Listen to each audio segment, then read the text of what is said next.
તો આ તરફ રાજકોટના ધોરાજીમાં પણ દીપડાની દહેશત જોવા મળી। જામકંડોળના રોડ પર મોડી રાત્રે દીપડો દેખાયા બાદ ફોરેસ્ટ વિભાગ સતર્ક થયું છે। દીપડાને પાંજરે પૂરવા વન વિભાગે પાંજરું ગોઠવ્યું। છેલ્લા કેટલાક દિવસથી દીપડાને કારણે સ્થાનિકોમાં ભયનો માહોલ છે।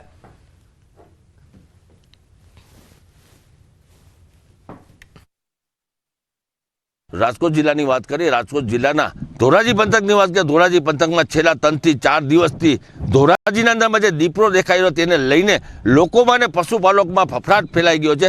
સીધા જ આપણે દ્રશ્ય બતાવીશ કે અત્યારે જે એમપીએલ સ્કૂલ છે ધોરાજીના બાજુમાં અહીંયા પાંજરું મૂકવામાં આવ્યું છે। જે પાંજરું છે 3 થી 4 દિવસથી જે દીપડો દેખાઈ રહ્યો છે તેને લઈને ફોરેસ્ટ અધિકારીઓ અત્યારે સીસી ફૂટેજ તપાસી રહ્યા છે અને તેના મુવમેન્ટ તપાસી રહ્યા છે। હાલ તો કોઈ મુવમેન્ટ નથી બધા, પણ પાંજરું ખાલી મૂકવામાં આવ્યું છે તે પશુપાલકમાં અત્યારે ફફડાટ ફેલાઈ ગયો છે। જે 3 થી 4 થી થોડા દિવસ પહેલા જે તંત્ર દીપડાઓના મોત થયા હતા તેને લઈને લોકોમાં એક સવાલ ઉઠી રહ્યા છે। આપણી સાથે ફોરેસ્ટ ખાતાના અધિકારીઓ છે જે અહીંયા મૂકવામાં આવ્યા છે, તેની જોડે આપણે વાત કરશું કે શું કહેશો, કેવો ડર લાગી રહ્યો છે અને કેટલા દિવસથી દેખાઈ રહ્યો છે? 3-4 દિવસથી દેખાણો છે અને પછી જે એના પંજાના નિશાનને અનુસંધાને અને પ્રજાના કહેવાથી આ પાંજરું મૂકેલ છે અને પ્રજામાં ડરનો માહોલ જોવા મળે છે। અત્યારે એવું કહી રહ્યા છે કે પ્રજાના અંદરમાં ડરનો માહોલ જોવા મળી રહ્યો છે। હાલ તો તે પાંજરું જે મુવમેન્ટ છે તે મુવમેન્ટ જોવા અધિકારીઓને મળ્યા છે, તેને લઈને અત્યારે પાંજરું મૂકવામાં આવ્યો છે અને પશુપાલકના અંદરમાં અત્યારે ફફડાટ ફેલાઈ ગયો છે। મુનાફ બગાડી, વિઝન ગુજરાતી, ધોરાજી। રાજકોટના ગોંડલના વસાવડ ગામે દીપડાએ પશુનું મારણ કર્યું। જ્યારે પશુનું મારણ કરતા જ ગામ લોકોમાં ભય ફેલાયો છે। લખેલાવાડી વિસ્તારમાં રાત્રિના સમયે દીપડો આવી ચડ્યો હતો, વાડીમાં શિકાર કર્યો હતો। આ ઉપરાંત કેશવાડા રોડ પર વાસાવડી નદી કાંઠે પણ શિકાર કર્યો હોવાની માહિતી સામે આવી। બનાવની જાણ થતાં જ વન વિભાગની ટીમ તાત્કાલિક ઘટના સ્થળ પર પહોંચી હતી। દીપડાને પકડી લેવા કામગીરી શરૂ કરાઈ।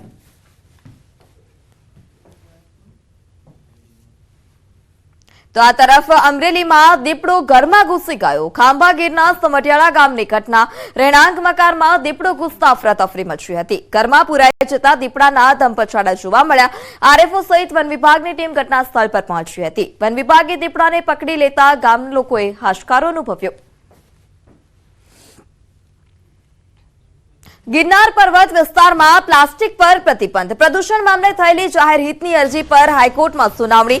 પ્લાસ્ટિકના ઉપયોગ પર પ્રતિબંધની કલેક્ટરે કોર્ટને કરી હતી જાણ। જ્યારે સુરક્ષા માટે હોમગાર્ડ જવાનોને મૂકવામાં આવ્યા।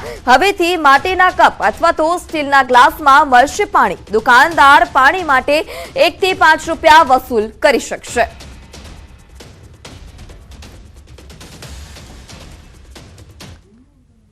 લંડનમાં ગુજરાતી યુવક પર હુમલાનો બનાવ સામે આવ્યો છે। તીક્ષ્ણ હથિયારથી હુમલો થયાની ચર્ચા છે। અપટોન પાર્ક સ્ટેશન પાસે બનાવ બન્યો હતો। યુવક હાલ સારવાર હેઠળ હોવાની પ્રાથમિક માહિતી સામે આવી છે। બનાવ સમયે ભારતીયોએ વિડીયો બનાવ્યો હતો। ન્યૂઝ 18 ગુજરાતી આ વાયરલ વિડીયોની પુષ્ટિ નથી કરતું।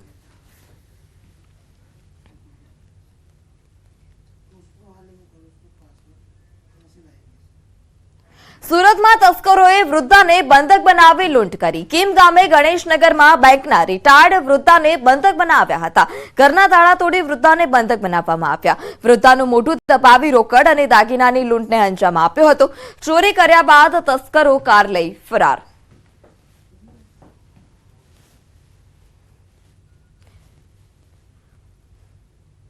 પોલીસ સ્ટેશનથી છૂટી અને ચોર સીધો ચોરીના કામે લાગ્યો છે। વલસાડમાં 31 ડિસેમ્બરે નશાની હાલતમાં ઝડપાયો હતો।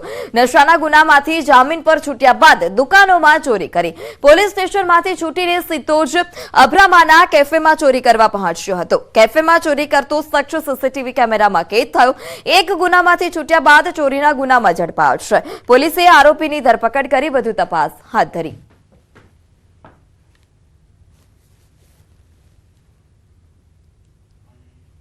તો સુરતમાં કોલેરાનો કહેર જોવા મળી રહ્યો છે। વરાછા વિસ્તારની ઘટના। વરાછા વિસ્તારના જગદીશનગર સોસાયટીમાં દૂષિત પાણી પીવાથી 30 કોલેરાના કેસ સામે આવ્યા છે। ડ્રેનેજ લાઇનનું પાણી બોરિંગમાં ભળી જતા કોલેરા અંગે હાલ અત્યારે માહિતી સામે આવી રહી છે। કોલેરાએ ફરી માથું ઉચક્યું છે। છેલ્લા 8 દિવસથી કોલેરાના દર્દીમાં વધારો નોંધાતા પાલિકા દ્વારા મોબાઈલ મેડિકલની ટીમ સોસાયટી ખાતે તૈનાત કરાઈ છે। કોલેરાના કેસ વધી જતા સ્થાનિકોમાં હાલ અત્યારે રોષ જોવા મળી રહ્યો છે।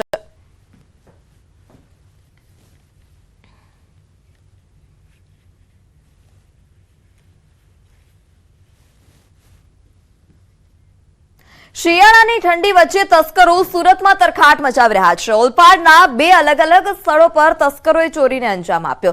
વહેલી સવારે સુરતના કીમગામમાં ચોર ટોળકી ત્રાટકી હતી અને વૃદ્ધાને બંધક બનાવી સોના ચાંદીના ઘરેણા સહિત 50,000ની રોકડની લૂંટ ચલાવી હતી. તસ્કરી કરી ફરાર થઈ રહેલા ચોરની ગાડી ગ્રામ પંચાયતના સીસીટીવી કેમેરામાં કેદ થઈ છે. મોં દબાવી દીધું એક ભાઈએ ને મને બોલવાની ના પાડી. મેં ઘણી બૂમો પાડી પણ કોઈએ સાંભળ્યું નહીં. અને જે બધું હતું સોનાની ચીજો ને કબાટ 2 તોડીને બધું સોનાનું દાગીના ચાંદીના બધું જ હતું તે બધું જ લઈને ભાગી ગયા છે. 10 તોલા આસપાસનું સોનું હતું તથા બીજું ચાંદી હતું. ચાંદીના સિક્કા હતા, ચાંદીના જોડા હતા તથા મમ્મીના પગના સાંકળા હતા ચાંદીના. અને કેશ રકમ હતી મમ્મી પાસે 30,000 રૂપિયા અને મારી પાસે 20,000 રૂપિયા હતી. મારા કબાટમાં તે પણ લઈ લીધી છે બધી. 2 मानस घर के अंदर आके कुछ सोना और रुपए की लूट करके गए हैं और उनको एक वाइट 4-व्हीलर पर जाते हुए देखा गया है. તો બીજી તરફ બોલાવ જીઆઈડીસીમાં હાર્ડવેરની બંધ દુકાનમાં તસ્કરો ત્રાટક્યા હતા. ઠંડીનો લાભ લઈ મોડી રાત્રે દુકાનના તાળા તોડી તસ્કરો ફરાર થયા. ઓલપાડ તાલુકાના જ 2 સ્થળો પર તસ્કરીની ઘટના સામે આવતા હાલ અત્યારે લોકો પણ ચિંતામાં મુકાયા છે. ચોરી થયાની ફરિયાદ નોંધાતા પોલીસે વધુ તપાસ હાથ ધરી. સાંતલપુર નેશનલ હાઈવે પર ડીઝલ ભરેલ ટેન્કરે પલટી મારી. ટેન્કર ડીઝલ ભરેલું હતું અને પલટી મારતા જ લોકોએ ડીઝલની લૂંટ ચલાવી. હાથમાં જે આવ્યું તે લઈ ટેન્કર પર પહોંચી અને ડીઝલની લૂંટ ચલાવી હતી. સ્ટીયરિંગ પરનો કાબુ ગુમાવતા આ અકસ્માત સર્જાયો હતો. રોઝો ગામ નજીક આ ઘટના બની. ટેન્કર ચાલકને સામાન્ય ઈજા પહોંચી. તો સમાચારમાં હાલ સમય થયો છે વિરામનું. અબ જોડાયેલા રહો ન્યૂઝ 18 ગુજરાતી સાથે.